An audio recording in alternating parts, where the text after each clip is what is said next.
சிந்துவெளி நாகரிகத்தை 100 ஆண்டுகளாக உலகின் தலைசிறந்த தொல்லியலாளர்கள் எல்லாம் வரலாற்றாளர்கள் எல்லாம் ஆய்வு செய்து நிறுவிய உண்மைகளை எந்த ஆய்வும் செய்யாமல் எந்த சான்றாவணங்களின் மூலமும் நிரூபிக்காமல் பெயர் பலகையை மாற்றுவதை போல இவர்களினுடைய பெயர் பலகையை மாற்றுகிறார்கள். அதுவரை சிந்துவெளி நாகரிகம் என்று இருந்த அந்த தலைப்பை ஒரே நாளில் மாற்றி சிந்து சரஸ்வதி சிவிலைசேஷன் மாத்திட்டாங்க. ஸ்ரீராமன் ஸ்ரீலட்சுமி இந்த 2 பேரும் முக்கியமானது. அகலாய்வை இழுத்து மூடுறதுக்கு ஸ்ரீராமன் அனுப்பி இழுத்து முடியாச்சு. அறிக்கையை ஸ்ரீலட்சுமி என்ற அதிகாரியை அவர்கள் நியமித்தார். அகலாய்வு நடத்தினவர் உயிரோடு இருக்கார். சம்பந்தமே இல்லாம ஒருத்தர் எப்படி அந்த அறிக்கை எழுத முடியும் என்று நீதிமன்றத்துக்கு போய் நீதிமன்றம் தான் அகலாய்வை நடத்திய அமர்நாத் ராமகிருஷ்ணன் தான் அறிக்கை எழுத வேண்டும் என்று உத்தரவிட்டது. ஒன்றிய பண்பாட்டுத்துறை அமைச்சர் கூடுதலான அறிவியல் ஆதாரம் வேண்டும் அப்படின்னு கேட்கிறார். கோமியம் குடிச்சா கோவிட் போயிரும் சொன்ன நீ எங்கள்கிட்ட கூடுதலான அறிவியல் ஆதாரம் வேண்டும். நியாயம் வேணாமா? யாருக்கிட்ட யார் கேட்கிறது? அமர்நாத் ராமகிருஷ்ணன் என்ன எழுதியிருக்கிறார் என்று முழுமையாக எங்களுக்கு யாருக்கும் தெரியாது. ஆனா நீ பயப்படுறத பார்த்தா அவர் நல்லா தான் எழுதியிருப்பார்ன்றதுக்குலாம் எந்த சந்தேகமும் கிடையாது. இவர்கள் காலகாலமாக ஒரு கதை விட்டு கொண்டிருக்கிறார்கள் இல்லையா? அந்த கதையின் சங்கை பிடிக்கிற உண்மை கீழடியின் உண்மை. வேத காலத்தில் தான் எல்லாம் இருந்தது. வேதகால நாகரிகம் தான் எங்களின் நாகரிகம், வேதகால வரலாறு தான் எங்களின் வரலாறு, வேதகால பண்பாடு தான் உயர்ந்த பண்பாடு என்று இவ்வளவும் மூச்சு முட்ட சொல்லிக் கொண்டிருக்கிறது இந்த கூட்டம். வேத காலத்துக்கும் எங்களுக்கும் எந்த சம்பந்தமும் கிடையாது. அதற்கு பல 100 ஆண்டுகளுக்கு முன்பே செழிப்புற்ற ஒரு நாகரிகத்தினுடைய அடையாளமாக கீழடி இருக்கிறது என்ற உண்மையை இவர்களால் ஏற்றுக்கொள்ள முடியும். திடீர்னு போன வருஷம் ஒரு நாள் டக்குன்னு பிரதமர் கடலுக்கு அடியில் நீந்தி உள்ள போனார். உள்ள போய் அங்க துவாரகா நகரம் இருக்கு, கிருஷ்ணபிரானினுடைய நகரம். துவாரகா இதிகாசத்தில் இருக்கு, புராணங்கள் இருக்கு. அது பிரச்சனை இல்லை, புராணத்தில் இருக்கு, இதிகாசத்தில் இருக்கு. ஆனா அந்த துவாரகா அங்கதான் இருக்குன்னு கண்டுபிடிச்சார் பாருங்க பிரதம மந்திரியினுடைய மகத்தான கண்டுபிடிப்பு. இங்க 10 வருஷம் கடந்து 100-300 குழியை தோண்டி இவ்வளவு ஆய்வு பண்ணி நிறுவறதுக்கு இந்த பாடுபட்டு இருக்கிறோம். அப்படின்னாலும் சயின்ஸ்ல சயின்டிபிக் எவிடன்ஸ் பத்தலையே அப்படின்னு கேட்டுக்கிட்டு இருக்காங்க. அவர் டக்குன்னு டைவர்ட்ஸ் உள்ள போனாரு. உள்ள போய் இதான் துவாரகா அப்படின்ட்டாரு. இப்ப இதுக்கு என்ன சயின்ஸ், என்ன சயின்டிபிக் எவிடன்ஸ்? இதுதான் துவாரகான்னு சொல்றீங்களே அப்படின்னு ஏஎஸ்ஐல எந்த அதிகாரியும் கேட்கலையே, எந்த அமைச்சரும் கேட்கலையே. சொன்னது பிரதமர். இங்கே திரளாக கூடியிருக்கின்ற தோழர்கள் அனைவருக்கும் என்னுடைய அன்பு கலந்த வணக்கத்தினை முதலிலே தெரிவித்துக் கொள்கின்றேன். மிக முக்கியமான ஒரு காலத்தில் நடைபெறுகிற இந்த கருத்தரங்கம், இந்த கருத்தரங்கத்தினுடைய தலைப்புக்கு உள்ளே செல்வதற்கு முன்பு கீழடியை பற்றி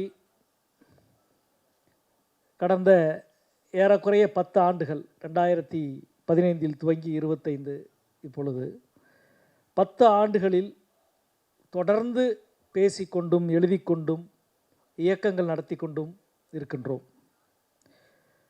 முதலில் 2016 ஆண்டு செப்டம்பர் 30 தமிழ் இந்து நாளிதழில் யாசகம் கேட்கும் தொல்நகரம் என்ற தலைப்பில் ஒரு கட்டுரை எழுதினேன். அதான் கீழடியை பற்றி எழுதப்பட்ட முதல் கட்டுரை. மறுநாள் அந்த கட்டுரை பிரசுரமான அன்றைக்கு மதியம் ஒரு 12 மணிக்கு திராவிட முன்னேற்றக் கழகத்தினுடைய தலைவர் கலைஞர் அவர்கள் உடனடியாக ஒரு அறிக்கையை வெளியிட்டார். அந்த கட்டுரையை அன்று அதை தொடர்ந்து மார்க்சிஸ்ட் கட்சியினுடைய அறிக்கையும் அன்றைக்கே வந்தது. அதற்கு பிறகு அதனுடைய தொடர்ச்சியாக 2 அமைப்புகள் கீழடியை பற்றி உடனடியாக கருத்தரங்கங்கள் நடத்தின. ஒன்று தமிழ்நாடு முற்போக்கு எழுத்தாளர் கலைஞர்கள் சங்கம், இன்னொன்று தந்தை பெரியார் திராவிடர் கழகம். தோழர் ராமகிருஷ்ணன் அவர்கள் தான் உடனடியாக இன்றைக்கு தொடர்பு கொண்டு அந்த கட்டுரை வந்த சில மாதங்களுக்குள் 2016 இறுதியில் முதலிலே கோவையிலே நடத்த வேண்டும் என்று கோவையிலே நடத்தினோம். அதனுடைய தொடர்ச்சியாக சென்னையிலும் நடத்தினோம். அதனுடைய தொடர்ச்சியாக வைகை நதி நாகரிகம் என்ற ஒரு தொடரை ஆனந்த விடனிலே நான் எழுதினேன். நான் ஏன் இதை சொல்கிறேன் என்றால், தந்தை பெரியார் திராவிடர் கழக தோழர்கள் கீழடியினுடைய இந்த துவக்க புள்ளியிலிருந்து விடாமல் இந்த இயக்கத்தில் தங்களை ஈடுபடுத்தி கொண்டு தொடர்ந்து வினையாற்றி கொண்டே இருக்கிற தோழர்களாக இந்த இயக்கம் இருக்கிறது என்பதற்காக முதலில் என்னுடைய பாராட்டுக்களை நான் முதலிலே தெரிவித்துக் கொள்கின்றேன். மிக அருமையான ஒரு உரை ஐயா கருணானந்தன் ஐயா அவருடைய உரை, பேராசிரியர் அவருடைய உரை. தொடர்ந்து மிக அழகாக அவர் சொன்னார், வஞ்சக அரசியல் என்பது அது இன்றைக்கு நேற்றைக்கல்ல, பல 1000 ஆண்டுகளாக நடந்து கொண்டிருப்பது.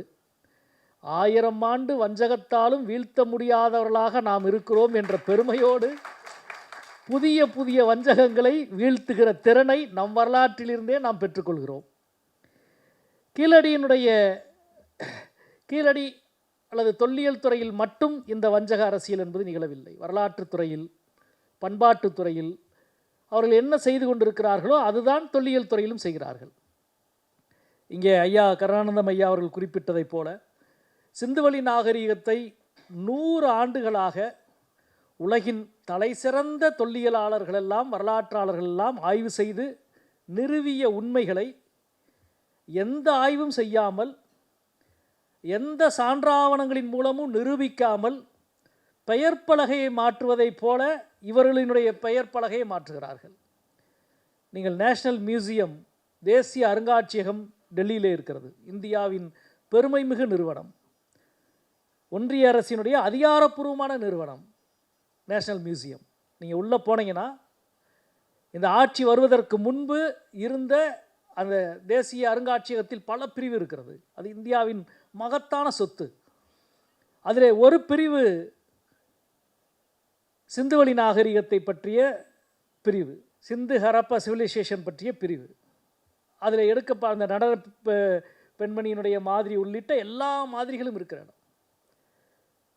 கடந்த 4 ஆண்டுகளுக்கு முன்பு அதுவரை சிந்துவெளி நாகரிகம் என்று இருந்த அந்த தலைப்பை, அந்த பிரிவினுடைய தலைப்பை பெயர் பலகையை ஒரே நாளில் மாற்றி சிந்து சரஸ்வதி சிவிலைசேஷன் மாற்றிட்டாங்க.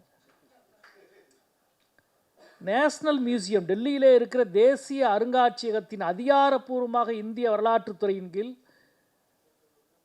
இருக்கிற தேசிய அருங்காட்சியகத்தின் பெயரை ஒரே நாளில் மாற்றிவிட்டார்கள். சரி, அந்த சிந்து சரஸ்வதி சிவிலைசேஷன், சிந்து சரஸ்வதி நாகரிகம் நீ மாற்றிருக்கே, அதுக்கு ஏதாவது உள்ள சான்று வச்சிருக்கிறியா, ஆவணம் வச்சிருக்கிறியா, ஏதாவது ஆய்வு செஞ்சால் அதனுடைய முடிவுகள் உள்ள இருக்கானா? எதுவுமே கிடையாது. ஏற்கனவே இருந்த ஆவணங்கள், இருந்த சான்றுகள் தான் அதற்குள் இருக்கிறது. ஆனால் தலைப்பை மாற்றியாச்சு ஒரே நாளில். அதே போல் நீங்கள் பார்த்துருப்பீங்க, 2 ஆண்டுகளுக்கு முன்பு தேசிய நாடாளுமன்றத்தில் ஒன்றிய அரசினுடைய நிதித்துறை அமைச்சர் நிதி அறிக்கையை வாசிக்கிறார், பட்ஜெட்டை வாசிக்கிறார். பட்ஜெட்டினுடைய முகப்புரையில் சிந்து சரஸ்வதி நாகரிகத்தை பற்றி பேசி அதற்கு இத்தனை கோடி ரூபாய் ஒதுக்குகிறேன் என்று ஒதுக்குவதாக அறிவித்துவிட்டு பேசுகிறார். தொடர்ந்து வரலாற்றை மாற்றுகிற வேலையை செய்து கொண்டே இருக்கிறார்கள். அதே போல்தான் பண்பாட்டுத்துறை. திடீரென்று ஒரு அறிவிப்பு வந்தது, இந்தியாவினுடைய 12,000 ஆண்டு பண்பாட்டு வரலாற்றை நாங்கள் எழுதப் போகிறோம் அப்படின்னு ஒன்றிய அரசினுடைய ஒரு அறிவிப்பு. இது எங்கடா கண்டுபிடிச்சிங்க இந்த 12,000ன்றது? திடீர்னு 12,000 ஆண்டு பண்பாட்டு வரலாற்றை எழுதப் போகிறோம். நாடாளுமன்றத்தில் கேள்வி கேட்டு இது என்ன சமாச்சாரம், யார் எழுத போகிறா, என்ன பதிலை கொடுன்னா அப்புறம் தான் முழு உண்மை தெரியுது. அந்த 12,000 ஆண்டு வரலாற்றை, இந்திய பண்பாட்டு வரலாற்றை எழுதுகிற அந்த குழுவில் ஒருவர் கூட தென்னிந்தியர் கிடையாது, ஒருவர் கூட வடகிழக்கு இந்தியாவை சார்ந்தவர் கிடையாது, ஒருவர் கூட தமிழ்நாட்டு அறிஞர் கிடையாது, ஒரு சிறுபான்மையினர் கிடையாது, ஒரு பெண் கிடையாது. அப்படின்னா இவங்க எந்த வரலாற்றை இந்திய வரலாறு என்றும், இந்தியாவின் பண்பாட்டு வரலாறு என்றும், இந்தியாவின் 12,000 ஆண்டு வரலாறு என்றும் எழுதுவதற்கு திட்டமிட்டிருக்கிறார்கள் என்பதை பாருங்கள். இந்த உண்மை தெரிந்தவுடன் நாங்கள் சும்மா இருக்கல. உடனடியாக குடியரசுத் தலைவருக்கு ஒரு கடிதம் எழுதி, அந்த கடிதத்தில் ஏறக்குறைய 60க்கும் மேற்பட்ட நாடாளுமன்ற உறுப்பினர்களின் கையெழுத்தை பெற்று குடியரசுத் தலைவரிடம் அந்த கடிதத்தை கொடுத்து தொடர்ந்து பிரச்சனையை எழுப்பி பல முதலமைச்சர்கள் அதன் பேரில் அறிக்கையை வெளியிட்டதுக்கு பிறகு இப்பொழுது அந்த குழு கலைக்கப்படவில்லை, அந்த குழுவின் செயல்பாடு நிறுத்தி வைக்கப்பட்டிருக்கிறது. நீங்கள் எவ்வளவு வஞ்சகத்தை செய்தாலும் அந்த வஞ்சகத்தை வீழ்த்துகிற திறன் எங்கள் வரலாற்றிலிருந்தே நாங்கள் பெற்றுக்கொள்ள முடியும் என்பதற்கு உதாரணமாக அதை நாங்கள் தான் செய்தோம்.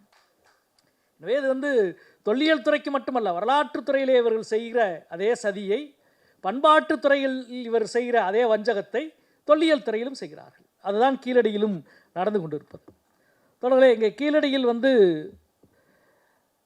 10 வருஷமும் இது 10வது ஆண்டு. இப்பொழுது தான் நடக்கிற வஞ்சக அரசியல் இல்லை, 10 வருஷமும் இதுதான் நடக்கிறது. முதல் ஆண்டில் இருந்து எப்படி அவங்க ஆய்வுக்கு அனுமதிச்சாங்க அப்படின்னு ஒரு பெயர் காரணம் தொடர் சொன்னார். ஆமாம், 40 ஆண்டு ஆயிடுச்சு மத்திய தொல்லியல் துறை ஒரு விரிவான அகழாய்வை தமிழ்நாட்டிலே செய்து, காவிரி பூம்பட்டினத்தில் 70களிலே செய்ததுக்கு பிறகு வரல.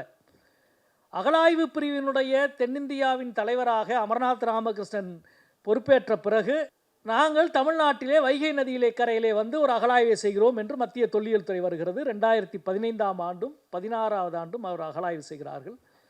அவர்கள் நினைக்காத பல சான்றுகள், உண்மைகள் கீழே அந்த தொல்லியல் களத்திலே இருந்து, தொல்லியல் மேட்டிலே இருந்து, அகழாய்வு குழிகளிலே இருந்து கிடைக்கிற பொழுது ஒன்றிய அரசு உண்மையிலே ஒன்றிய தொல்லியல் துறை, அதனால் இந்த உண்மைகள் இங்கே ஐயா அவர்கள் குறிப்பிட்டதைப் போல நாம் கற்பிதம் செய்து சொல்லிக் கொண்டிருக்கிற கதைகளுக்கு எதிரான உண்மைகளாக மேலெழுந்து வருகிறது என்பதற்காக அவர்கள் 2015-16 2 ஆண்டோடு 2வது ஆண்டில் அகழாய்வை நிறுத்தினார்கள். இந்தியாவில் இவ்வளவு வளமான சான்றுகள் கிடைக்கிற ஒரு தொல்லியல் மேட்டை கண்டுபிடித்தது ஏஎஸ்ஐ, மத்திய தொல்லியல் துறை. இவ்வளவு சான்றுகள் கிடைக்கிற பொழுது உற்சாகமாக அடுத்த ஆண்டுகள் அகழாய்வை செய்யணும்.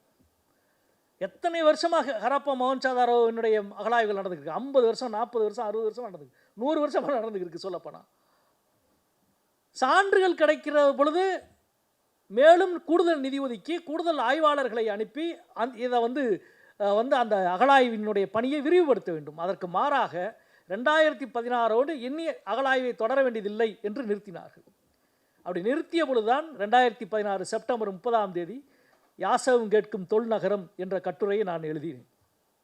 அதை தொடர்ந்து பல அரசியல் கட்சிகளும் அறிக்கை வெளியிட்டு போராட்டங்கள் நடத்தி நாடாளுமன்றத்திலெல்லாம் நாடாளுமன்ற உறுப்பினர்கள் பேச ஆரம்பித்த பிறகு ஒன்றிய அரசுக்கு ஒரு நெருக்கடி உருவாகி அடுத்த ஆண்டு பிப்ரவரி மாதம் 3வது வருஷத்துக்கு நாங்கள் அனுமதி கொடுக்கிறோம் என்று அனுமதி கொடுத்தார்கள். பிப்ரவரி மாதம் அனுமதியை கொடுத்துவிட்டு மார்ச் மாதம் அந்த அகழாய்வு பிரிவின் தலைவராக இருந்த அமர்நாத் ராமகிருஷ்ணனை இங்கே இருந்து அஸ்ஸாமுக்கு கவுஹாத்திக்கு பணியிட மாற்றம் செய்தார்கள். பிப்ரவரியில் 2017 பிப்ரவரியில் அனுமதி கொடுத்துட்டு மார்ச்சில் அவரை பணியிட மாற்றம் செஞ்சு ஏப்ரல் மாதம் 28ஆம் தேதி அன்றைய ஒன்றிய நிதியமைச்சர் மரியாதைக்குரிய நிர்மலா சீதாராமன் உள்ளிட்ட அமைச்சர்கள் ஆனந்தகுமார் இன்னைக்கு 2 பேரும் நாங்கள் புதுசாக ஒரு அகழாய்வு அதிகாரியை இங்கே நியமிச்சிருக்கிறோம், அவர் பேர் ஸ்ரீராமன், இவரும் தமிழர் தான். இவங்க சொன்ன வார்த்தை காணொலியில் இன்னும் இருக்குது. ஒன்றிய அமைச்சர் கீழடியில் கொடுத்த பத்திரிகையாளர் பேட்டி காணொலி இன்னும் இருக்குது. இவரும் தமிழர் தான், எனவே இவரும் நல்லா இங்கே அகழாய்வு செய்வார் என்று சொல்லி ஸ்ரீராமனை நியமித்தார்கள். ஸ்ரீராமன் 3 மாதத்தில் 7-8 குழிகளை மட்டும் தோண்டிவிட்டு இங்கே எதுவும் கிடைக்கல. ஸ்ரீராமன் எழுதி கொடுத்துருக்கிற பத்திரிகையாளருக்கு வெளியிட்டிருக்கிற அதிகாரப்பூர்வமான வெளியீடு இங்கே தொடர்ந்து அகழாய்வு குழிகளில் எந்த உண்மையும் தொடர்ச்சியும் கிடைக்கவில்லை என்பதால் ஏஎஸ்ஐ இந்த அகழாய்வை முடித்துக் கொள்கிறது என்று முடித்துவிட்டு வெளியேறினார். 2017ஓடு முடிஞ்சிருச்சு. முடிந்த பிறகு மீண்டும் 3 மாதத்துக்கு பிறகு ஏற்கனவே முதல் 2 ஆண்டுகள் அமர்நாத் ராமகிருஷ்ணன் எழுதிய அறிக்கை இருக்கு இல்லையா, அமர்நாத் ராமகிருஷ்ணன் அகழாய்வு செய்த அந்த ஆய்வை இப்பொழுது அறிக்கையாக எழுதணும். இப்போ யார் அந்த அறிக்கையை எழுதுறது? அமர்நாத் ராமகிருஷ்ணன் தான் எழுதணும். ஆய்வு நடத்தியவர் தான் ஆய்வு எழுதணும். அப்போ கண்டிப்பாக என்ன காரணங்களுக்காக கீழடி அகழாய்வை ஒன்றிய அரசு கைவிட்டதோ அந்த காரணம் முழுசாக வெளிவரதுக்கான வாய்ப்பு இருக்குது. எனவே இந்த அறிக்கையை அமர்நாத் ராமகிருஷ்ணன் எழுதக்கூடாது என்பதற்காக ஏஎஸ்ஐ ஒரு உத்தரவு பிறப்பித்தது. முதல் 2 ஆண்டு கீழடியிலே நடந்த அகழாய்வை அறிக்கையாக எழுதுகிற பொறுப்பை ஸ்ரீலட்சுமி என்ற ஆய்வாளரிடம் ஒப்படைத்தது. இந்த ஸ்ரீராமன், ஸ்ரீலட்சுமி இந்த 2 பேரும் முக்கியமானது. அகழாய்வை இழுத்து மூடுறதுக்கு ஸ்ரீராமனை அனுப்பி இழுத்து முடியாச்சு. அறிக்கையை என்ன செய்யணுமோ அதை செய்வதற்காக ஸ்ரீலட்சுமி என்ற அதிகாரியை அவர்கள் நியமித்தார்கள். அப்பொழுதுதான் நீதிமன்றத்துக்கு வழக்கு தாக்கல் செய்யப்பட்டு, அகலாய்வு நடத்தினவர் உயிரோடு இருக்கார், அகலாய்வு நடத்தின துணை பொறுப்பாக அகலாய்வு அதிகாரிகள்லாம் இருக்கிறாங்க, சம்பந்தமே இல்லாமல் ஒருத்தர் எப்படி அந்த அறிக்கை எழுத முடியும் என்று நீதிமன்றத்துக்கு போய், நீதிமன்றம் தான் அகலாய்வை நடத்திய அமர்நாத் ராமகிருஷ்ணன் தான் அறிக்கை எழுத வேண்டும் என்று உத்தரவிட்டது. இந்த வஞ்சக அரசியலின் வரலாறு சாதாரணமாக இல்லை, ஒவ்வொன்றும். அதற்கு பிறகு அவர் அசாமில் இருந்து கோவாவுக்கு மாற்றம் செய்யப்பட்டார். அகலாய்விலே கிடைத்த பொருட்கள் எல்லாம் சென்னையிலே இருக்கிறது, மைசூரிலே இருந்து இங்கே இருக்கிறது. அப்பொழுது அவர் திருப்பி நீதிமன்றத்தை அணுகி, நான் இந்த அறிக்கையை எழுத வேண்டும் என்றால் என்னை இந்த அகலாய்வு பொருட்கள் எங்கே இருக்கிறதோ அங்கே பணியமர்த்துங்கள் என்று சொல்லி, அப்புறம் நீதிமன்றம் தலையீடு செய்து அமர்நாத் ராமகிருஷ்ணன் கோவாவிலிருந்து சென்னைக்கு இடமாற்றம் செய்யப்பட்டு 2013 அவர் தன்னுடைய வேலையை, எழுத்து வேலையை, 2023 ஜனவரியிலே அவர் தன்னுடைய எழுத்து வேலையை துவங்கி ஒரு 14 மாதத்தில் அவர் எழுதி முடித்தார். எழுதி முடித்து 2013 ஜனவரியிலே அவர் அறிக்கையை இறுதிப்படுத்தி முடித்தார். அதற்கு பிறகு அறிக்கையை வெளியிடுவார்களா என்றால் அதுவும் தெரியலை. நீதிமன்றத்தில் இந்த அறிக்கையை எப்பொழுது வெளியிடுவீர்கள் என்று நீதிமன்றத்திலே வழக்கு தொடுத்த பொழுது, நாங்கள் ஒரு 9 மாதமோ 11 மாதத்துக்குள் வெளியிடுவோம் என்று இங்கே சொன்னார்கள். பாராளுமன்றத்திலையும் தொடர்ந்து நாடாளுமன்றத்தில் கேள்விகளை எழுப்பினோம். ஒவ்வொரு கட்டத்திலே ஒரு பதில் சொன்னாங்க. கடந்த ஆண்டு ஒன்றிய அமைச்சரை நேரடியாக நானே பார்த்து, நீங்கள் எப்போ வெளியிடுவீங்கன்னா விரைவில் நாங்கள் வெளியிட்டுருவோம் அப்படின்னு சொன்னார். ஆனால் வெளியிடுவதற்கான வாய்ப்பே இல்லை, அதுக்கான அறிகுறியே தெரியலை. இப்படியே காலம் போய்கொண்டே இருந்தது. இந்த கட்டத்தில் நாடாளுமன்றத்திலே எழுத்துப்பூர்வமாக ஒரு கேள்வியை வைத்து, அதற்கு அரசு ஏன்னா எல்லா நேரத்துலையும் ஒருத்தன் தப்பிச்சுட்டே இருக்க முடியாதுல்ல, அவ்வளவு வில்லம் கிடையாது இன்றைக்கி, இல்லையா? நேரில் பார்க்குறப்போ ஒரு பதில், நீதிமன்றத்தில் ஒரு பதில், அமைச்சரை பார்த்தா ஒரு பதில். இந்த கேள்விக்கு பதில் எழுதி கொடுக்க வேண்டியது அதிகாரிகள் தான். அமைச்சர் என்ன சொல்லியிருப்பாருன்னு அதிகாரிக்கு எல்லாத்துக்கும் தெரியாது. எனவே ஒரு பதிலில் விரைவில் வெளியிடுவோம்னு வழக்கம் போல் ஒரு பதில் வந்துருச்சு. அது அசூரன்ஸ்குள்ளே மாட்டிக்கிச்சு. அரசினுடைய அதிகாரப்பூர்வமான உறுதிமொழியாக அது நாடாளுமன்றத்தில் வைக்கப்பட்டுருச்சு. வந்துருச்சா? இப்போ அதிகாரப்பூர்வமான உறுதிமொழி என்ன ஆயிடுச்சு?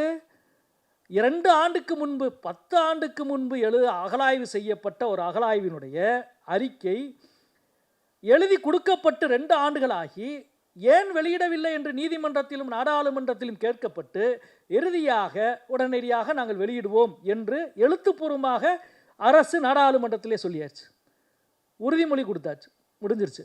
இப்போ அடுத்து நாடாளுமன்றத்தின் ஒரு குழு இருக்கிறது, உறுதிமொழி குழு. அந்த குழுவினுடைய வேலை அரசு சொன்ன உறுதிமொழியை செயல்படுத்தப்பட்டிருக்கிறதா என்பதை ஆய்வு செய்வதுதான். அந்த உறுதிமொழி குழு கடந்த ஆண்டு 27ஆம் தேதி, நவம்பர் 27ஆம் தேதி ஊட்டியிலே அந்த குழு கூட்டம் இருந்தது. நாங்கள் ரொம்ப ஆர்வத்தோடு இருந்தோம். இவ்வளவும் பண்ணி இப்போ உறுதிமொழி கூட்டத்துக்கு முன்னாடி ஏஎஸ்ஐ அதிகாரிகள் உட்காரணும், என்ன சொல்லுவார்கள் பார்ப்போம் என்று. கூட்டம் 27ஆம் தேதி நடைபெற இருக்கிறது. 21ஆம் தேதி வேறு வழியே இல்லாமல் ஏஎஸ்ஐ அதிகாரிகள் அமர்நாத் ராமகிருஷ்ணன் அவர்களுக்கு ஒரு கடிதத்தை கொடுக்கிறார்கள். உங்களது ஆய்வு அறிக்கை காங்க்ரீட் எவிடன்ஸ், காங்க்ரீட் ஜஸ்டிஃபிகேஷனோட வேணும். அதாவது இன்னும் உறுதியான சான்றுகளோடு கூடுதலான உறுதியான விளக்கத்தோடு வேண்டும் என்ற ஒரு உண்மையை 2.25 ஆண்டுக்கு பிறகு கண்டுபிடித்தார்கள். கண்டுபிடிச்சு அமர்நாத் ராமகிருஷ்ணனுக்கு அந்த உண்மையை கொடுத்துருக்கிறார்கள், அந்த கேள்வியை கொடுத்துருக்கிறார்கள். அவர் அதுக்கு பதில் கொடுத்துருக்காரா என்னன்றது அவருடைய பிரச்சனை. அது ஏஎஸ்ஐனுடைய அதிகாரி என்ற முறையில் அமர்நாத் அவர்களுடைய ஆய்வாளருடைய பிரச்சனை. ஆனால் நம்முடைய கேள்வி, இந்த அறிக்கையை கொடுத்து 2.25 வருஷம் நீதிமன்றத்தில் இவங்க இதை சொல்லியிருக்கலாம். இந்த அறிக்கையில் காங்க்ரீட் எவிடன்ஸ் இல்லை, காங்க்ரீட் ஜஸ்டிஃபிகேஷன் இது பண்ணலை, போதுமான சான்று ஆவணங்கள் இல்லை, நீதிமன்றத்தை சொல்லியிருக்கலாம், நாடாளுமன்றத்தில் சொல்லியிருக்கலாம், அமைச்சரை பார்க்குறப்ப சொல்லியிருக்கலாம். எப்பயுமே சொல்ல நாங்கள் இந்தா வெளியிட்டுருவோம், இந்தா கொடுத்துருவோன்னே சொல்லிவிட்டு நாடாளுமன்றத்தினுடைய உறுதிமொழி குழு வருவதற்கு 4 நாட்களுக்கு முன்பு இதை சொல்லுகிறார்கள் என்றால் இதனுடைய நோக்கம் என்ன என்று நமக்கு தெரியும். முதல்ல வந்து இது அறிக்கை வெளியிற பிரச்சனை இல்லை. அதான் நான் சொன்னேன், 8 ஆண்டுகளும் 10 ஆண்டுகளும் எதை சொன்னார்களோ செய்தார்களோ அதே வேலையை செய்துக்கிட்டே இருக்கிறாங்க. நீங்கள் பாருங்களேன், ஒரு முறை கூட அவர்கள் வெற்றி பெறலை, ஆனாலும் சலிக்க மாட்டாங்க. ஆனால் ஒவ்வொரு முறையும் வெற்றி பெறுகிற நாம் எப்படி சலிப்படைவோம்? ஒருபோதும் சலிப்படைய மாட்டோம். 10 வருஷமும் நாங்கள் தான் வெற்றி பெறோம், நீ இல்லை. இப்போ தான் வந்து 10ஆம் தேதி, ஜூன் 10ஆம் தேதி இந்த கட்டத்தில் தான் ஒன்றிய பண்பாட்டுத்துறை அமைச்சர் இங்கே வந்து சென்னைக்கு வந்து பாஜகவின் அலுவலகத்திலே இருந்து பேட்டி கொடுக்குறார். என்ன பேட்டி கொடுக்குறாரு? கூடுதலான அறிவியல் ஆதாரம் வேண்டும் அப்படின்னு கேட்குறாரு. கோமியம் குடிச்சா கோவிட் போயிரும் சொன்ன நீ எங்கள்கிட்ட வந்து கூடுதலான அறிவியல் ஆதாரம் வேண்டும். ஒரு நியாயம் வேணாமா? யார்கிட்ட யார் வந்து கேட்குறது? நீ யோசிச்சு பாருங்க. பண்டைய இந்தியாவில் பிளாஸ்டிக் சர்ஜரி இருந்துச்சு.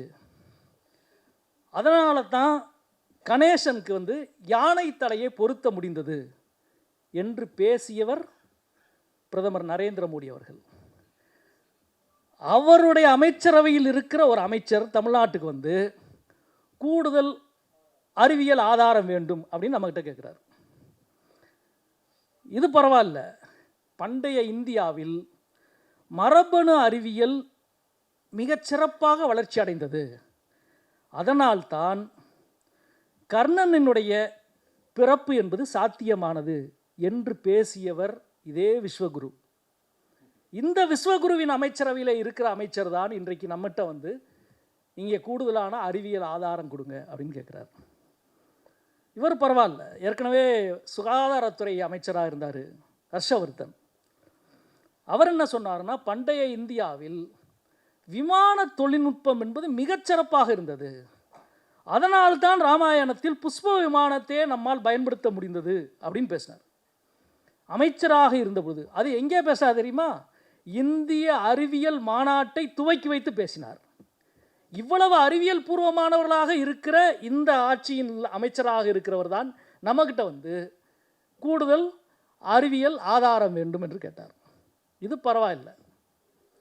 பாதுகாப்புத்துறை அமைச்சர் ராஜ்நாத் சிங் அவர் என்ன சொன்னார்? இந்தியாவில் பண்டைய காலத்தில் தொலைநோக்கு ஏவுகணைக்கான தொழில்நுட்பம் நம்மிடம் இருந்தது. அதனால்தான் பிரம்மாஸ்திரத்தை நம்மால் பயன்படுத்த முடிந்தது அப்படின்னு பேசுகிறார். யார்? பாதுகாப்புத்துறை அமைச்சர் ராஜ்நாத் சிங். இவருடைய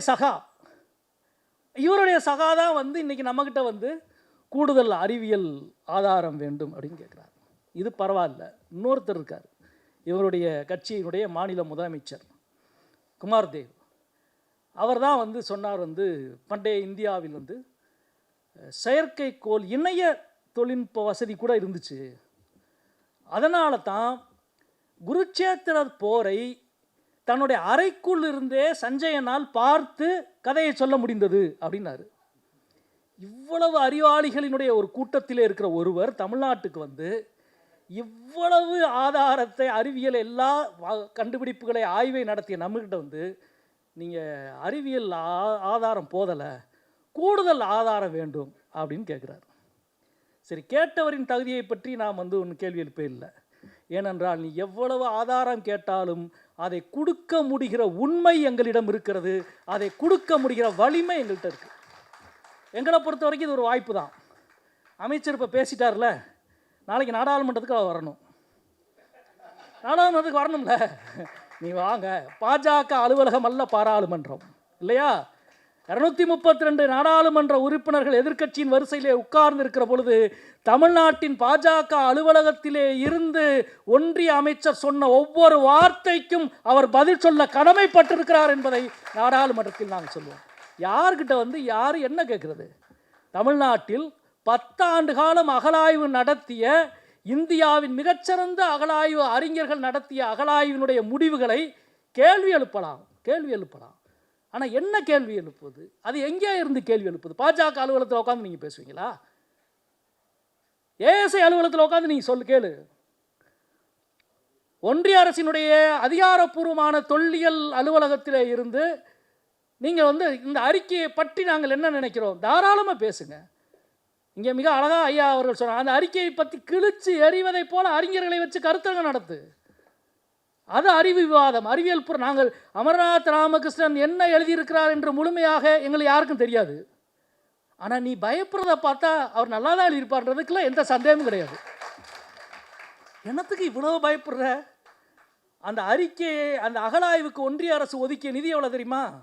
வெறும் 1 கோடி தான். முதல் வருஷம் 42 லட்சம், அடுத்த வருஷம் 48 லட்சம். வெறும் 1 கோடியை செலவழிச்சிட்டு 100 கோடியாக இப்போ வந்து அந்த உண்மையை மறைப்பதற்கு ஒன்றிய அரசு செலவழிச்சுக்கிட்டு இருக்கு. என்ன பதட்டம்! எனவே வந்து இன்னைக்கு நீங்கள் யோசித்து பார்த்தீங்கன்னா வந்து ரொம்ப ஆச்சரியமாக இருக்கிறது இவர்களுடைய ஒவ்வொரு பதிலும். எங்களை பொறுத்தவரை மிக இந்த உண்மையை, இது ஒரு வாய்ப்பு. ஒன்றிய கலாச்சாரத்துறை அமைச்சர் கூடுதல் அறிவியல் ஆதாரம் வேண்டும் என்று கேட்பது ஒரு வாய்ப்பு. இந்த வாய்ப்பை பயன்படுத்தி தமிழ்நாட்டுக்கு மட்டுமல்ல, இந்தியாவுக்கு மட்டுமல்ல, உலக அளவில் வரலாற்றாளர்களுக்கு மத்தியிலான ஒரு விவாதத்தை கொண்டு செலுத்துகிற திறன் எங்களிடம் இருக்கிறது. ஏன்னா வாய்ப்பு, இந்த கூடுதல் அறிவியல் ஆதாரம் வேணும்னு கேட்ட நீ யாருன்றதை உலகத்துக்கே தெரியும் இல்லையா? பண்டைய இந்தியாவில் பிரம்மாஸ்திரம் இருந்துச்சு, தொழில்நுட்பம் வந்து இணைய வசதி இருந்துச்சு, அல்லது வந்து மரபணுவியல் அறிவியல் இருந்தது என்று சொன்ன இந்த கூட்டம், இதற்கு எதிராக நாங்கள் பழம்பெருமையை பேசலை. நாங்கள் வெறும் வாய்ச்சவடாலில் நின்று கொண்டு பேசுகிற ஒரு பழமைவாதத்தை பேசலை. நாங்கள் பேசுவது எங்கள் அறிவு மரபை பற்றி பேசுகிறோம், வரலாற்றின் உண்மையை பற்றி பேசுகிறோம். நாளைய இன்னொரு கண்டுபிடிப்பு, இந்த கண்டுபிடிப்பை மறுத்தால் அறிவின் கொண்டு அதை ஏற்றுக்கொள்வோம். அதற்கு பெயர்தான் பகுத்தறிவு. ஏற்றுக்கொள்ள மறுக்கிற எந்த உண்மையையும் எந்த புதுமையும் ஏற்றுக்கொள்ள மறுக்கிற சீல்பிடித்த பழமை எங்களுடையதல்ல. பகுத்தறிவின் புதுமையினுடைய புத்திரர்கள், பிள்ளைகள் நாங்கள். அதுதான் பகுத்தறிவு. ஒரு புதிய கண்டுபிடிப்பு வந்தால் அதை ஏற்றுக்கொண்டு வாழ்வை, சிந்தனையை செழிப்பாக்கி கொள்ளுபவன் தான் மனிதனாக இருக்கான். மனித குலத்தினுடைய இவ்வளவு பெரிய வரலாறும் அதுதான். எனவே இது ஒரு வாய்ப்பு. இன்றைக்கு ஒன்றிய அமைச்சர் கேட்டிருக்கிறார், நீங்கள் வந்து இன்னும் கூடுதலான அறிவியல் ஆதாரத்தை கொடுங்கள். நாங்கள் சொல்லுகிறோம் என்னெல்லாம் இருக்கு. இங்கே வந்து மிக அழகாக வந்து தோழர் மரியாதைக்குரிய பேராசிரியர் கருணானந்தம் அவர்கள் சொன்னார்கள், இந்த ஆய்வில் அமர்நாத் ராமகிருஷ்ணன் அறிக்கையிலே சொல்லி இருக்கிறதாக பத்திரிகைகளில் வந்து கொண்டிருக்கிற உண்மை, கீழடியினுடைய காலம் என்ன அப்படின்றதான். கீழடி என்ற இன்றைய ஊரிலே நடந்த அகழாய்விலே ஒரு நகரம் கண்டுபிடிக்கப்பட்டிருக்கிறது, பெரிய நகரம். அந்த நகரத்தின் காலம் என்ன என்று அவர் இந்த அறிக்கையிலே கொடுத்திருக்கிறார். அந்த நகரம் எப்பொழுது உருவாகி இருக்கும் என்றால், கிமு 800 இருந்து கிமு 500 வரை அந்த நகரத்தின் துவக்க காலமாக இருக்கலாம். கிமு 500 இருந்து கிபி 1ஆம் நூற்றாண்டு வரை அந்த நகரத்தின் வளர்ச்சி அடைந்த காலமாக இருக்கலாம். 1ஆம் நூற்றாண்டிலிருந்து 3ஆம் நூற்றாண்டு வரை அந்த நகரம் நலிவுற்ற வீழ்ந்த காலமாக இருக்கலாம் என்று 3 காலத்தை குறிப்பிடுகிறார். இந்த காலம்தான் இவர்களின் பிரச்சனை அல்ல, இதில் இருக்கிற கருத்து தான் இவர்களின் பிரச்சனை. இவர்கள் காலகாலமாக ஒரு கதை விட்டு கொண்டிருக்கிறார்கள் இல்லையா, அந்த கதையின் சங்கை பிடிக்கிற உண்மை கீழடியின் உண்மை. இதான் அழகா ஐயா சொன்னாங்க, அசோகர் காலத்தில் இருந்து தான் எழுத்து உருவாகி தென்னிந்தியாவுக்கு வந்துச்சு, வணிகம் உருவாகி தென்னிந்தியாவுக்கு வந்துச்சு, அரசாட்சி உருவாகி தென்னிந்தியாவுக்கு வந்துச்சு. எல்லாம் அசோகர் காலத்திலிருந்து. அசோகர் காலம் கிமு 3ஆம் நூற்றாண்டு. அதில் இருந்து 600 ஆண்டு பின்னுக்கு போகிறது கீழடியின் வரலாறு மட்டுமே. அப்போ பதட்டமாகாமல் என்ன பண்ணுவாங்க, வேத காலத்தில் தான் எல்லாம் இருந்தது, வேதகால நாகரிகம் தான் எங்களின் நாகரிகம், வேதகால வரலாறு தான் எங்களின் வரலாறு, வேதகால பண்பாடு தான் உயர்ந்த பண்பாடு என்று இவ்வளவும் மூச்சு முட்ட சொல்லி கொண்டிருக்கிறது இந்த கூட்டம். வேத காலத்துக்கும் எங்களுக்கும் எந்த சம்பந்தமும் கிடையாது. அதற்கு பல நூறு ஆண்டுகளுக்கு முன்பே செழிப்புற்ற ஒரு நாகரிகத்தினுடைய அடையாளமாக கீழடி இருக்கிறது என்ற உண்மையை இவர்களால் ஏற்றுக்கொள்ள முடியவில்லை. பிரச்சனையாக தான் இந்த காலம்தான். இந்த கீழடி நாகரிகத்தினுடைய துவக்க காலமாக கிமு 800 கிமு 500 வரை 300 ஆண்டுகளாக அவர் முன்வைக்கிறார். இதை வந்து அமர்நாத் ராமகிருஷ்ணன் அவர் ஆய்வு பண்ணி அவர் மட்டும் அவருடைய குழு மட்டும் எழுதலை. இந்த ஆய்வில் 10க்கும் மேற்பட்ட நிறுவனங்கள் தங்களது பங்களிப்பை செய்திருக்கிறது. 10க்கும் மேற்பட்ட நிறுவனங்கள் இதற்கு சான்று கொடுத்திருக்கிறது. ஏனென்றால் அங்கேயெல்லாம் பொருட்கள் அனுப்பப்பட்டு அவர்களிடமிருந்து கருத்துக்களை கேட்டு அவர்களிடமிருந்து சான்றிதழை வாங்கி இவர்கள் இணைத்திருக்கிறார்கள். அதில் முக்கியமாக 4 நிறுவனங்கள். ஒன்று பீட்டா ஆய்வகம், அமெரிக்காவிலே இருப்பது. 2 ஃப்ரெண்ட்ஸ் இன்ஸ்டியூட், பாண்டிச்சேரியிலே இருப்பது. 3 டெக்கான் கல்லூரி, புனேவில் இருப்பது. 4 ஏஎஸ்ஐயினுடைய வேதியியல் ஆய்வகம், ஒன்றிய தொல்லியல் துறையினுடைய ஆய்வகம். இந்த 4 நிறுவனங்களும் மிக மிக முக்கியமாக இருக்கிறது. இந்த கூடுதல் அறிவியல் ஆதாரம் வேண்டும் என்று ஒன்றிய அமைச்சர் கேட்குறார் இல்லையா, இந்த ஆய்வு நிறுவனங்கள் கொடுத்துருக்கிற ஆதாரம் இருக்கு இல்லையா, ஒன்றும் இல்லைங்க. Pondicherry friends institute of Pondicherry உங்களுக்கு தெரியும், அதனுடைய தாவரவியல் பகுதி தான் அவர்கள் ஆய்வு நடத்துகிறாங்க. மண்ணுக்குள் இருந்த மகரந்தங்களை அவர்கள் ஆய்வு செய்திருக்கிறார்கள். கீழடியில் அடி ஆழத்திலே இருந்து எடுக்கப்பட்ட மண் படிமங்களுக்குள் இருந்த மகரந்தங்களை அவர்கள் ஆய்வு செய்திருக்கிறார்கள். அந்த ஆய்வில் அவர்கள் என்ன சொல்கிறார்கள் என்றால், நெல் காட்டுப்பயிராக இருந்து அதற்கு பிறகு டொமஸ்டிக் பயிரிடப்படும் பயிராக மாறியது வரை கீழடியிலே சான்றுகள் கிடைக்கிறது என்று சொல்கிறார்கள். நெல் காட்டுப்பயிராக இருந்தது, எல்லா பயிரும் காட்டுப்பயிராக தான் இருந்துச்சு, இயற்கையாக இருந்தது. அதற்கு பிறகு மனிதர்கள் அதை பயன்படுத்துகிற விலங்காக வந்து பயன்படுத்துவதைப் போல ஒவ்வொரு பயிரினத்தையும் அதே போல் தான் பயன்படுத்துகிறார்கள். காட்டுப்பயிராக நெல் இருந்த காலத்திலே இருந்து அது பயன்பாட்டுக்கு மனிதனால் பயிரிடப்படுகிற பயிராக நெல் மாறுகிற வரை கீழடியிலே உதாரணங்கள் இருக்கு. இது அறிவியல் பூர்வமாக ஆய்வகம் கண்டுபிடித்து சொல்லுகிறது. இதில் இருந்து பண்பாட்டு ரீதியாக இதற்கு உதாரணம் இருக்கானா இருக்கு. இன்னும் நீங்கள் இன்றைக்கும் கிராமத்துக்கு போனீங்கன்னா பல கிராமங்களில் பாரம்பரியமாக விவசாயம் செய்கிற பல கிராமங்களில் வயல்களில் குருவிகளையோ பறவைகளையோ நெல் பயிர் திங்கிற பொழுது விரட்ட மாட்டார்கள். நெல் எப்படி பயிரிடணும்னு, எந்த பயிர் பயிரிடணும்னு அதுதான்டா அந்த காலத்தில் நமக்கு சொல்லி கொடுத்துச்சு, அதை விரட்டாத அப்படின்னு சொல்லுவாங்க. அறுவடையினுடைய முதல் தானியத்தின் முதல் கொத்து பறவைக்கு வைக்கிற பழக்கம் இன்றும் தமிழ்நாட்டில் பல கிராமங்களில் உண்டு. மனிதன் தனது நினைவை முழுமையாக அகற்றிவிட்டு அடுத்த தலைமுறைக்கு போவதில்லை. நன்றி உணர்ச்சியும் அறிவு மரபும் எளிதில் அருந்து விடாது, அது வந்து கொண்டே இருக்கும். அதுதான் இந்த பாண்டிச்சேரியினுடைய ஃப்ரெண்ட்ஸ் இன்ஸ்டியூட்டினுடைய ஆய்வுகளில் வந்திருக்கிறது. அதே போல் நீங்கள் பார்த்தீங்கன்னா டெக்கான் கல்லூரி கீழடியிலே வந்து 6870 எலும்புகள் அமர்நாத் ராமகிருஷ்ணன் குழு எடுத்திருக்கு. 6820 எலும்புகள், ஒரு 12 பாலூட்டிகளினுடைய எலும்புகள், ஒரு 2 பறவைகளினுடைய எலும்புகள், எல்லாம் ஆடு மாடு காளை நாய் பன்றி மான் குதிரை அரேபிய வளர்ப்பு குதிரை இந்த எலும்பு உட்பட கிடைக்கிறது.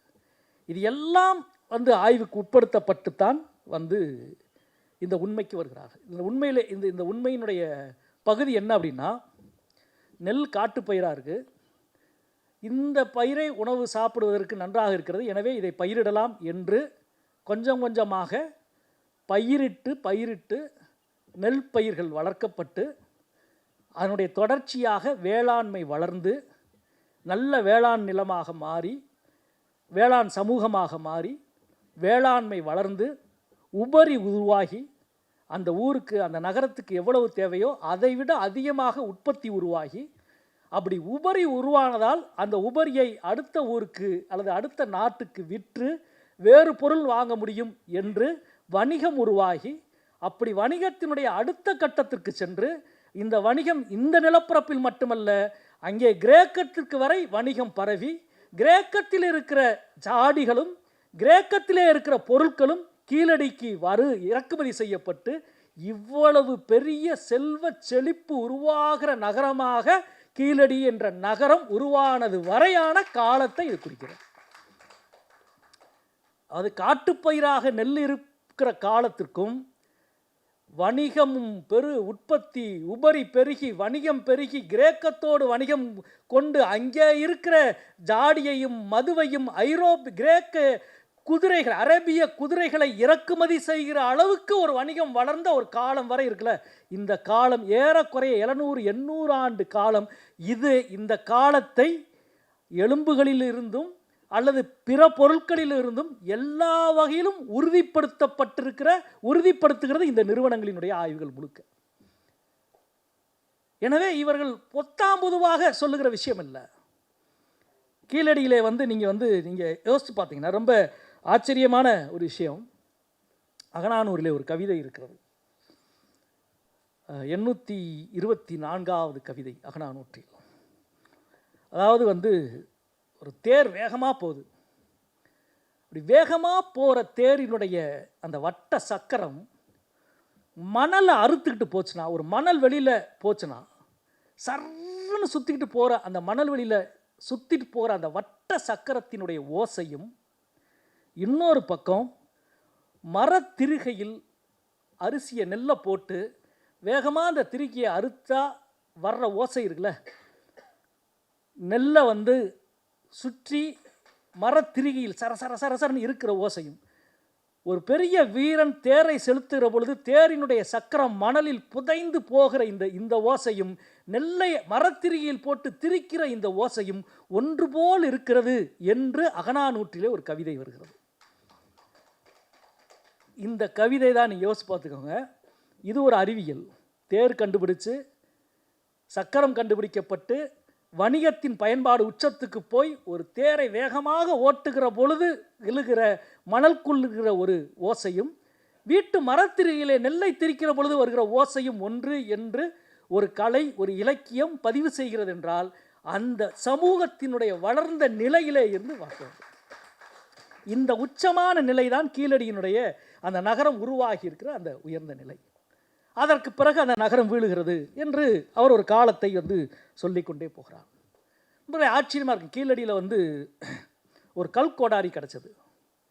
இன்னும் அந்த நாள் எங்களுக்கு ஞாபகம் இருக்கிறது.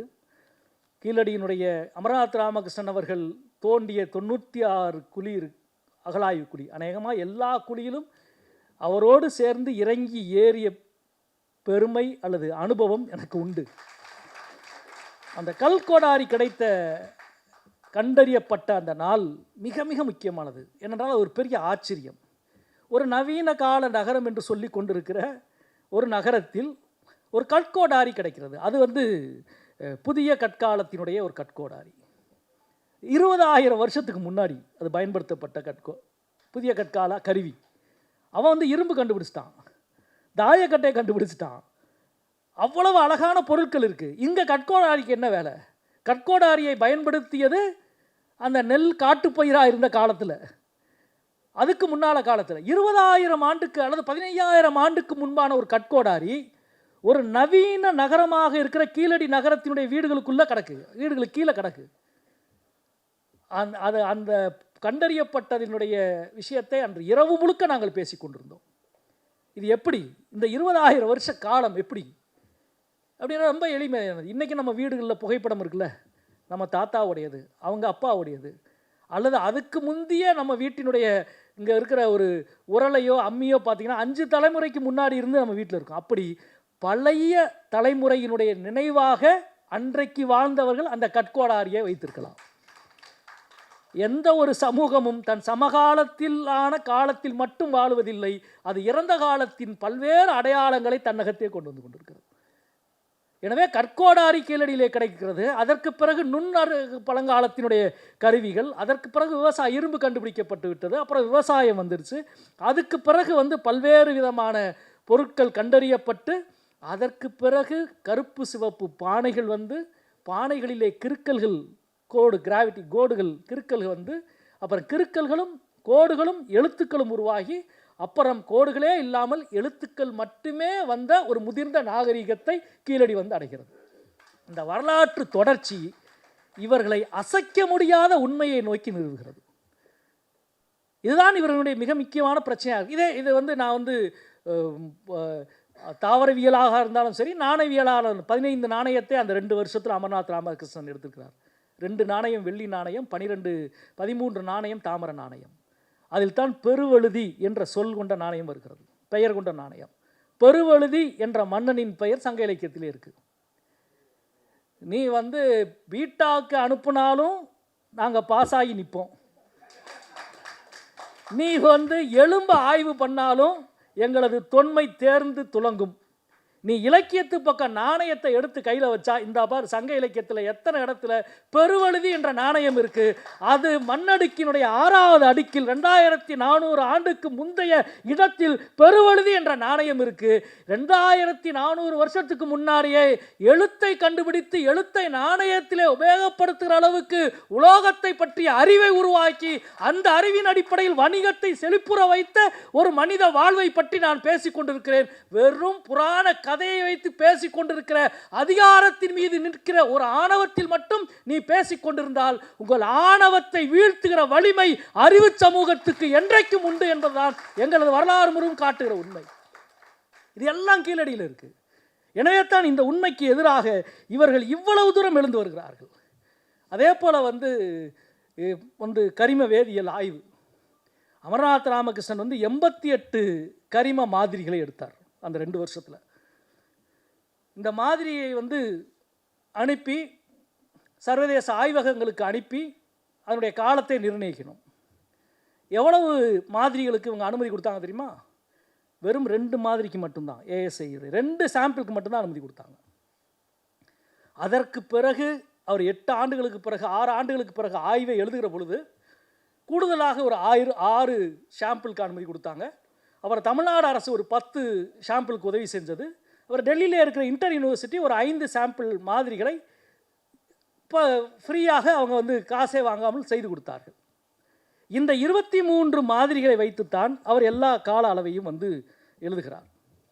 நண்பர்களே, எனவே இந்த அது எல்லா கோணங்களிலும் பார்த்தாலும் இதனுடைய எல்லா விஷயங்களும் இங்கே நான் ஏற்கனவே மீண்டும் மீண்டும் சொன்னதைப் போல அவன் கீழடியினுடைய காலம் அது இவ்வளவு பின்னுக்கு போவது என்பதும், இவ்வளவு பின்னுக்கு போவதற்கு எல்லா விதமான ஆதாரங்களும் சான்றும் இருப்பதும் இவர்களால் ஏற்றுக்கொள்ள முடியவில்லை. இப்படிப்பட்ட பிரச்சனையை இவர்கள் இன்றைக்கு எதிர்கொள்ளவில்லை, 8 ஆண்டுகளாக எதிர்கொண்டிருக்கிறார்கள். அதான் 2017 கீழடிக்கு அனுமதி கொடுக்க மறுத்ததிலே இருந்து நான் சொல்கிறேன். தொடர்ந்து மறுத்து கொண்டே இப்போ கடைசியாக வெளிப்படையாக விஷயம் பூனைக்குட்டி வெளியே விட்டது என்பதைப் போல இவர்கள் வெளியே கூடுதல் அறிவியல் ஆதாரம் வேண்டும் என்று அவர் கேட்கிறார். நண்பர்களே, முதலே குறிப்பிட்டதை போல கீழடியினுடைய காலம் அல்ல, கீழடி சொல்லுகிற கருத்து தான் பிரச்சனை. கீழடி சொல்லுகிற கருத்து இவர்கள் சொல்வதைப் போல ஒரு வேத காலம்தான் அங்கே பழமையானது என்பதும், அல்லது ஐயா அவர்கள் சொன்னார்களே 2 நகர நாகரிகத்தை இந்திய வரலாற்றில் இதுவரை எழுதி வைத்திருக்கிறார்கள். ஒன்று சிந்துவெளி நகர நாகரிகம், மிகச்சிறப்பாக இந்த உலகினுடைய பழமையான நாகரிகங்களிலே ஒன்று. அதற்கான எல்லா ஆவணங்களும் சான்றுகளும் அங்கே இருக்கிறது. 2வது கங்கை சமவெளியிலே உருவான கிமு 6ஆம் நூற்றாண்டிலே உருவான குப்தர் காலங்களிலே உருவான அந்த ஜனபதங்கள் என்று சொல்லப்படுகிற 16 ஜனபதங்கள் பற்றிய 2வது நகர நாகரிகம். இந்த 2வது நகர நாகரிகம் என்று அவர் சொல்லிக் கொண்டிருக்கிற இந்த காலத்திற்கு முந்தையதாக அல்லது இதே காலத்திற்கு சமமானதாக தமிழ்நாட்டில் எல்லா இடங்களிலும் நகரங்கள் உருவாகிவிட்டன. அதுதான் இன்னைக்கு பொருந்தலில் அல்லது ஆதிச்சநல்லூரில் சிவகலையில் கிடைக்கிற பல சான்றுகள். எங்கெல்லாம் தோன்றீங்களோ அங்கெல்லாம் சான்றுகள் கிடைக்கிறது. இது வெறும் தொல்லியல் சான்று மட்டுமல்ல, இலக்கிய சான்று, எழுத்து சான்று. வட இந்தியாவில் எங்கேயும் பானை ஓடுகளில் எந்த எழுத்துக்களும் அகழாய்வில் கிடைக்கல. தமிழ்நாட்டில் எங்கே அகழாய்வு படுத்தினாலும் பானை ஓடுகளில் நம்மால் எழுதியிருக்கிறான். எழுத்து என்பதும் அறிவு என்பதும் பொது வாழ்வில் பொதுமக்களோடு எவ்வளவு கலந்திருந்திருக்கிறது, வளர்ந்திருக்கிறது என்ற அடையாளத்தை பார்க்கிறோம். இது எல்லாம் தான் இங்கே இவர்களுக்கு மிகப்பெரிய பிரச்சனையாக இருக்கிறது. எனவே தான் இவர்கள் இங்கே ஏற்கனவே இருந்ததெல்லாம் இது ரொம்ப அதிர்ச்சியாக இருந்தது. இதுவரை வெளிப்படையாக பேசி கொண்டிருந்த ஏஎஸ்ஐ, இந்திய தொல்லியல் துறை அல்லது தொல்லியல் துறையின் அதிகாரிகள் இதுவரை மறைமுகமாக திரைக்கு பின்னால் பேசி கொண்டிருந்தவர்கள் இப்பொழுது வெளிப்படையாக பேசுகிறார்கள். நாங்கள் இந்த கேள்வியை கண்டு அச்சப்படலை. அமர்நாத் ராமகிருஷ்ணன் சொல்லிட்டார்ல, அவர் சொன்னதாக ஊடகங்களில் வந்திருக்கு அல்லது நாடாளுமன்றத்தில் ஏஎஸ்ஐ கேட்ட கேள்விக்கு இன்னும் கூடுதல் ஆதாரங்கள் வேண்டும் அல்லது கூடுதலாக சான்றுகள் வேண்டும் என்று திருத்தி கொடுக்கின்ற பொழுது நான் எல்லா சான்றுகளையும் வச்சு நான் கொடுத்துட்டேன், இனி நான் திருத்த மாட்டேன், திருத்த வேண்டிய அவசியம் இல்லை என்று அவர் சொல்லிவிட்டார். முடிஞ்சிருச்சு அவரை பொறுத்த வரைக்கும். பொது சமூகத்துக்கு பதில் சொல்லணுன்றக்காக தான் இன்னும் காங்கிரீட்டான எவிடன்ஸ் வேணும், காங்கிரீட்டான ஆவணங்கள்லாம் வேணும், ஜஸ்டிஃபிகேஷன் பண்ணுங்க அப்படின்னார். திடீர்னு போன வருஷம் ஒரு நாள் டக்குன்னு பிரதமர் வந்து கடலுக்கு அடியில் நீந்தி உள்ளே போனார். ஞாபகம் இருக்கா? மார்ச் மாதம் கடலுக்கு அடியில் உள்ளே போய் அங்கே வந்து துவாரகா நகரம் இருக்குது, கிருஷ்ணபிரானினுடைய நகரம் துவாரகா, இதிகாசத்தில் இருக்குது, புராணங்கள் இருக்குது, அது பிரச்சனை இல்லை, புராணத்தில் இருக்குது, இதிகாசத்தில் இருக்குது. ஆனால் அந்த துவாரகா அங்கே தான் இருக்குதுன்னு கண்டுபிடிச்சார் பாருங்க, பிரதம மந்திரியினுடைய மகத்தான கண்டுபிடிப்பு. கடலுக்கு அடியில் டைவ் அடித்து அண்டர் வாட்டர் டிரைவில் போகிறார். அந்த துவாரகாவில் ஒரு மயிலிறகை போய் வைக்கிறார், வச்சுட்டு மேலே வந்துட்டார். பயங்கரமான ஒரு கண்டுபிடிப்பு இந்த கண்டுபிடிப்பு. இங்கே 10 வருஷம் கடந்து 100-300 குழியை தோண்டி ஒவ்வொரு பீட்டாவுக்கு அனுப்பு, பாண்டிச்சேரி யூனிவர்சிட்டி அனுப்பு, டக்கான் யூனிவர்சிட்டிக்கு அனுப்பு, ஒவ்வொரு மாதிரியாக அனுப்பிச்சு ஒரு 6000 எலும்புகளுடைய விலங்குகளுடைய எலும்புகள் இவ்வளவு ஆய்வு பண்ணி நிறுவுறதுக்கு இந்த பாடுபட்டுக்கு இருக்கிறோம். அப்படின்னாலும் சயின்ஸில் சயின்டிஃபிக் எவிடன்ஸ் பத்தலையே அப்படின்னு கேட்டுக்கிருக்குறாங்க. அவர் டக்குன்னு டைவர்ட்ஸ் உள்ளே போனார், உள்ளே போய் வந்து இதான் துவாரகா அப்படின்ட்டார். இப்போ இதுக்கு என்ன சயின்ஸு, என்ன சயின்டிஃபிக் எவிடன்ஸு, இதுதான் துவாரகான்னு சொல்கிறீங்களே அப்படின்னு ஏஎஸ்ஐயில் எந்த அதிகாரியும் கேட்கலையே, எந்த அமைச்சரும் கேட்கலையே. சொன்னது பிரதமர். இந்தியாவினுடைய பிரதமர் சொல்லுகிறார் இதுதான் துவாரகா என்று கடலுக்கடியிலே போய் வச்சுட்டு வர்றாரு. அவர்கிட்ட கேட்டுக்கணும்ல நீங்கள், இந்திய தொல்லியல் துறை தானே, ஏங்க நீங்கள் இவ்வளோ ஒரு இந்தியாவினுடைய முதன்மை பொறுப்பில் இருக்கிற ஒரு பிரதமர் இப்படி ஒரு உண்மையை சொல்கிறீங்கல்ல, அந்த உண்மைக்கு என்ன சான்று, ஏதாவது ஆவணம் இருக்கா, ஏதாவது சான்று இருக்கா? கேட்குறேன். நீங்கள் கேட்க மாட்டேங்கன்னு எங்களுக்கு தெரியும், அதனால தான் நாங்கள் கேட்டோம். இந்த ஏஎஸ்ஐன்னு ஒன்று சொல்லிருக்கு, இந்த பிரதமர் உள்ளே போயிட்டு வந்து இப்படி ஒன்று சொன்னாரேப்பா, அது என்னன்னு பாருங்கன்னு. உடனே அன்னைக்கே வந்து உத்தரவு போட்டு துவாரகா ஆய்வுக்கு ஃபைல் அனுப்பி 1/2 மணி நேரத்தில் ஃபைல் சைன் ஆயிடுச்சு. சைன் ஆகி உடனடியாக துவாரகா ஆய்வுக்கு அனுமதி கொடுத்துருச்சு ஏஎஸ்ஐ. ஒரு முக்கியமான அதிகாரி அந்த ஆய்வுக்கு பொறுப்பான ஆகிட்டார். ஒரு வாரம் அவரும் கடலில் போய் முங்கினார். ஃபோட்டோ தான் அந்த நெட்டில் போய் பார்த்தீங்கன்னா இன்றைக்கி இருக்குது. கடலில் உள்ளே போகிறது வர்றது ஒரு வாரம், ரைட், ஓகே. அந்த ஆய்வு முடிவு வரும்னு இப்போ வரைக்கும் எதிர்பார்த்துட்டே இருக்கிறோம். பேச்சு மூச்சு இல்லையா? அதாவது நீங்கள் வந்து ஏஎஸ்ஐ எங்கே கேட்கணும், நீங்கள் வந்து அயோத்தியில் கார்பன் டேட்டிங் பண்ணீங்களா, அல்லது வந்து மற்ற இடங்களில் வந்து இங்கே ஏற்கனவே வந்து சொன்னது போல் துவாரகாவில் கார்பன் டேட்டிங் பண்ணீங்களா? அங்கெல்லாம் கரிம ஆய்வு எதையும் பண்ண மாட்டீங்க. இங்கே நாங்கள் இவ்வளவு பண்ணால் அதுக்கு காசு கொடுக்க மாட்டீங்க. அதையும் மீறி பண்ணி அறிக்கையை கொடுத்தா அறிக்கையை வெளியிட மாட்டேற, அதையும் மீறி கேள்வியை நாடாளுமன்றத்தில் கேட்டால் அறிக்கையிலே சயின்டிஃபிக் எவிடன்ஸ் பத்தலைன்னு சொல்கிற. உன் நோக்கம் என்னன்றது எங்களுக்கும் தெரியும், எல்லாருக்கும் தெரியும். தெரிந்தே விளையாடுகிற விளையாட்டு இது. நீங்கள் யார் என்பதை தமிழ்நாட்டு மக்கள் நன்கு அறிவார்கள், இந்திய மக்கள் நன்கு அறிவார்கள். 2 பேர் வாளெடுத்து சுழற்றுகிற பொழுது உங்களின் வாள் பொய்யாய், பழங்கதையாய், புராணமாய், உங்களுக்கு அதிகாரத்தை மீட்டு கொடுக்கிற ஆயுதமாய் இருக்கிறது. எங்களின் வாள் எங்களின் அறிவு மரபாய், எங்களின் வரலாற்று உண்மையாய், எங்களின் அறிவியல் கண்டுபிடிப்பாய் இருக்கிறது. எனவே இது தெரிந்தே விளையாடுகள். இது கீழடி அல்ல, கீழடியின் காலம் அல்ல. இது 2 இது வந்து நம்முடைய இங்கே இருக்கிற வரலாற்று உண்மையை, அறிவை, வளர்ச்சியை, மரபை, முற்போக்கு பகுதியை மறைக்கிற ஒரு வேலை, அதை நீட்சி செய்கிற ஒரு வேலை, அதற்கு எதிரான ஒரு வெளிப்படையான ஒரு இன்னும் சொல்லப்போனால் ஒரு வெளிப்படையான வரலாற்று யுத்தம் தான் இது. பல போர்களை வரலாறு சந்தித்திருக்கலாம், ஆனால் வரலாற்றுக்கான ஒரு கருத்து துறையிலே நடக்கிற ஒரு மிக முக்கியமான போர். இதில் நாம் வெற்றி பெறுவோம் என்பதில் எந்த சந்தேகமும் கிடையாது, எந்த சந்தேகமும் கிடையாது. ஆனால் அவர்கள் இதை ஏற்க அதிகாரத்தில் இருக்கிற வரை இதை அவ்வளவு எளிதில் ஏற்க மாட்டார்கள், அவ்வளவு எளிதில் ஏற்க மாட்டார்கள். அவர்களை ஏற்காமல் நாம் ஒருபோதும் ஓயப்போவதில்லை. நன்றி, வணக்கம்.